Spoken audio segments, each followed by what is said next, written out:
بسم اللہ الرحمن الرحیم والصلاة والسلام علی رسولہ الکریم وعلی آلہ وصحبہ اجمعین، اما بعد۔ میرے محترم بھائیوں، بہنوں، بچوں، بچیوں، عزیزوں، جاننے والے، نہ جاننے والے، السلام علیکم ورحمۃ اللہ وبرکاتہ۔ کچھ دنوں سے میں قرآن سے اللہ کی پسندیدہ ہستیاں کون ہیں، کہ اللہ کس کو پسند کرتا ہے، ولی دوست کو کہتے ہیں۔ تو اللہ کا دوست کون ہے؟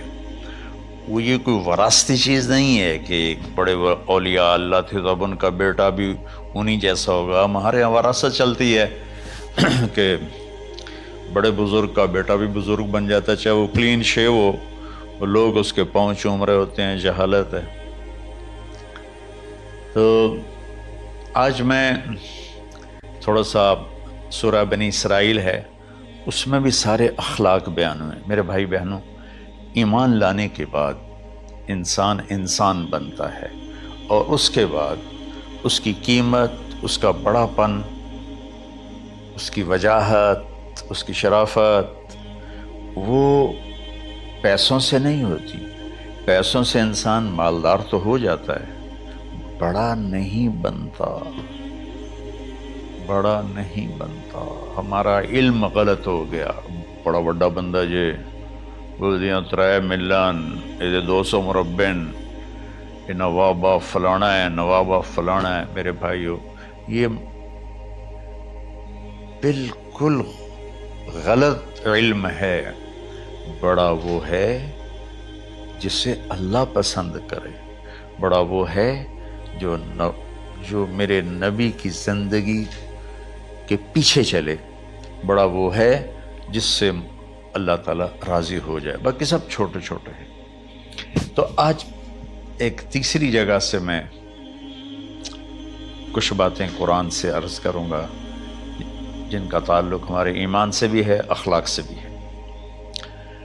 وہ ہے بسم اللہ الرحمن الرحیم، وَقَضَىٰ رَبُّكَ أَلَّا تَعْبُدُوا إِلَّا إِيَّاهُ بِالْوَالِدَيْنِ إِحْسَانًا إِمَّا يَبْلُغَنَّ عِندَكَ الْكِبَرَ أَحَدُهُمَا أَوْ كِلَاهُمَا فَلَا تَقُل لَّهُمَا أُفٍّ وَلَا تَنْهَرْهُمَا وَقُل لَّهُمَا قَوْلًا كَرِيمًا وَاخْفِضْ لَهُمَا جَنَاحَ الذُّلِّ مِنَ الرَّحْمَةِ وَقُل رَّبِّ ارْحَمْهُمَا كَمَا رَبَّيَانِي صَغِيرًا۔ یہ بہت بڑا مضمون ہے۔ اللہ نے قرآن بھر دیا والدین کے خدمت کے لیے، والدین کی اطاعت کے لیے، والدین کی ماننے کے لیے۔ پہلا جملہ ہے اور تیرے رب نے فیصلہ کیا، ایک مطلب۔ دوسرا، اور تیرے رب نے حکم کیا کہ بندگی صرف اللہ کی ہے، بندگی صرف اللہ کی ہے۔ عبد اسے کہتے ہیں جو ہر بات پہ سر جھکا دے، عبد اسے کہتے ہیں جو ہر بات پہ بچھ جائے، اس کو عبد کہتے ہیں۔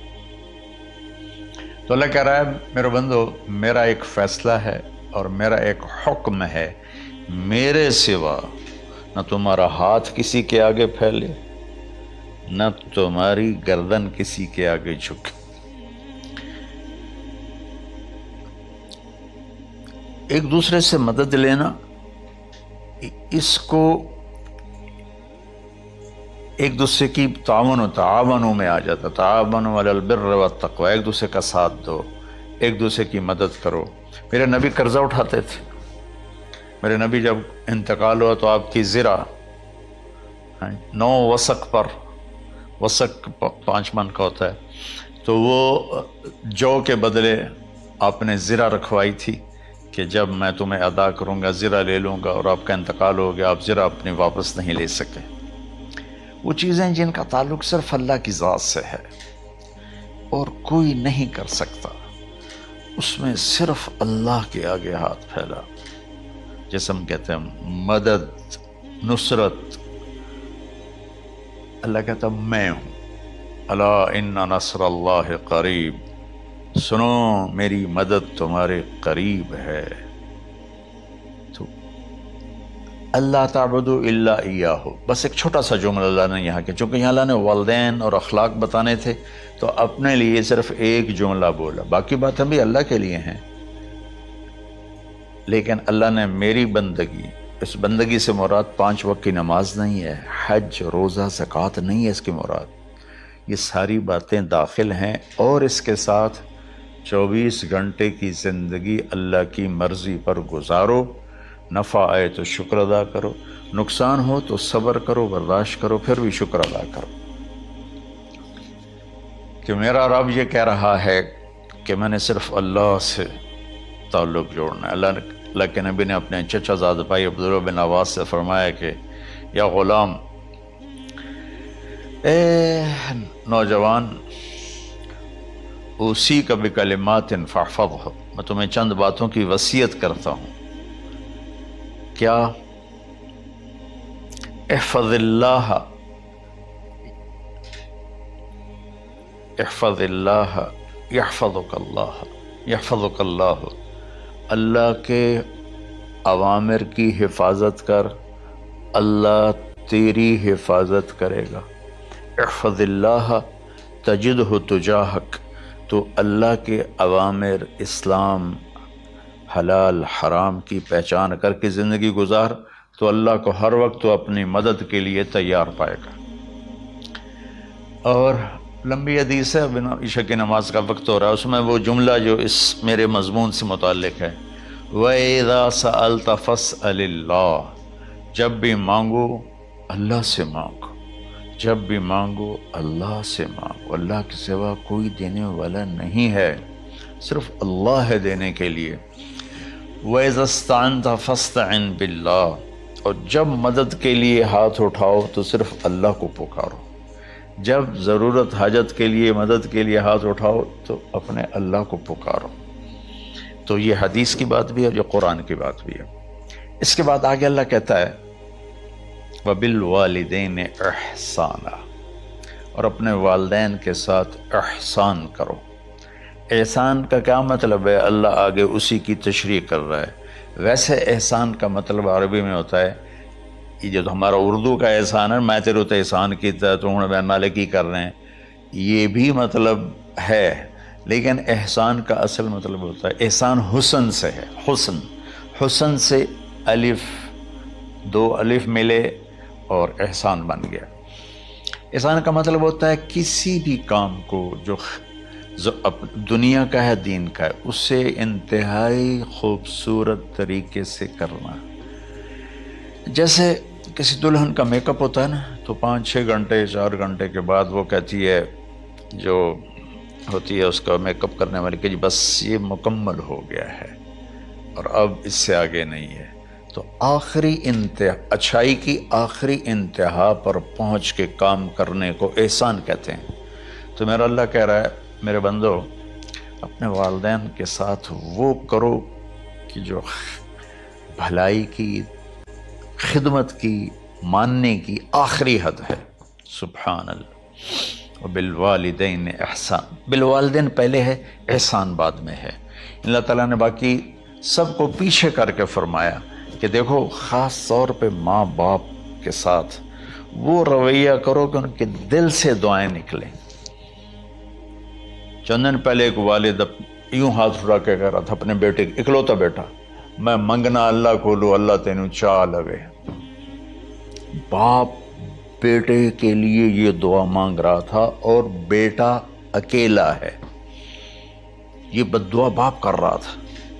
تو بھائیو، ایسی اولاد نہ بنو جس ماں نے پیٹ میں 9 مہینے اٹھایا، پھر جننے کی تکلیف برداشت کی۔ ایک شخص آیا حضرت عبید بن عمیر کے پاس کہ حضرت، میں نے ماں کو اپنے کندھے پہ بٹھا کے پیدل حج کرایا ہے، مینا لے گیا، عرفات لے گیا، مزدلفہ، پھر مینا، پھر مکہ، تو کیا میں نے ماں کا حق ادا کر دیا؟ میں نے فرمایا ولا تلقۃ واحدہ، بیٹا ابھی ایک تلقہ کا حق بھی ادا نہیں ہو۔ تلقہ کسے کہتے ہیں؟ جب بچہ پیدا ہونے کا وقت آتا ہے تو ماں کو دردوں کی لہریں اٹھتی ہیں، وہ اتنی خوفناک ہوتی ہیں کہ ماں چیخ چیخ کے رہ جاتی ہے، اور بعض اوقات ڈیلیوری لیٹ ہو جاتی ہے تو وہ تڑپتی ہے، روتی ہے۔ وہ جو لہریں ہیں نا، پیٹ میں آتی ہیں جاتی ہیں، آتی ہیں جاتی ہیں، ایک لہر جو درد کی اٹھتی ہے اس کو کہتے ہیں طلقہ۔ میں قربان جاؤں، انہوں نے فرمایا بیٹا ابھی تیری ماں نے جو تجھے جنا تھا اس وقت جو تجھے درد، وہ تیری ماں نے درد کی لہریں برداشت کی تھی، اس میں سے ایک لہر کا بھی حق ادا نہیں ہوا، یعنی کہ حق ادا ہو ہی نہیں سکتا۔ یہ مطلب کہ حق ادا ہو ہی نہیں سکتا، کہ بیٹا ابھی ایک کا بھی نہیں۔ پھر حضرت عبداللہ بن عمر سے ایک شخص نے پوچھا کہ اچھا یہ جو آدمی تھا یہ خراسان، یہ ایران میں ہے اور افغانستان میں، یہاں سے ماں کو پیدل کندھے پہ بٹھا کے مکے پہنچا تھا، اندازہ لگا اس نے کتنی مشقت اٹھائی۔ اور عبید اللہ بن عمر کہتے ہیں بیٹا ابھی ایک لہر کا حق ادا نہیں ہوا۔ یہی سوال حضرت عبداللہ بن عمر سے کیا ایک شخص نے کہ حضرت میں نے اپنی ماں کو حج کرایا ہے، سارا میں نے پیدل کرایا ہے اور کندھے پہ اٹھا کے کرایا ہے، تو کیا میں نے ماں کا حق ادا کر دیا؟ وَلَا زَفْرَةً وَاحِدًا وَلَا زَفْرَةً وَاحِدًا۔ کہ بیٹا تیری ماں نے تجھے پالتے ہوئے جو تھک تھک کے لمبے لمبے سانس لیے، ہوکے بھرے، ابھی ایک ہوکے کا حق بھی ادا نہیں ہوا، یعنی حق ادا ہو ہی نہیں سکتا۔ تو احسان کے آگے تشریح آ رہی ہے۔ تو آج میں صرف اتنی بات کروں گا کہ میرے بھائیوں، میری بہنوں، میرے بچوں، میری بچیوں، اللہ کے واسطے ماں باپ کو دکھ نہ دینا، ورنہ اللہ بھی ناراض ہو جائے گا۔ چند دن پہلے ایک بچہ بچی میرے پاس آئے، دونوں میڈیکل اسٹوڈنٹ تھے، کہیں کہ ہم شادی کرنا چاہتے ہیں۔ تو بچی نے کہا جی میرے والدین ناراض ہیں، وہ نہیں، اس رشتے پر راضی نہیں ہیں۔ تو میرے باپ کہتے ہیں اگر تو نے یہاں رشتہ کیا تو تیری میری ایک درمیان خط آئے، کھچ جائے گا خلیج، ہم اس پار نہیں آئیں گے تو اس پار نہیں آئے گی۔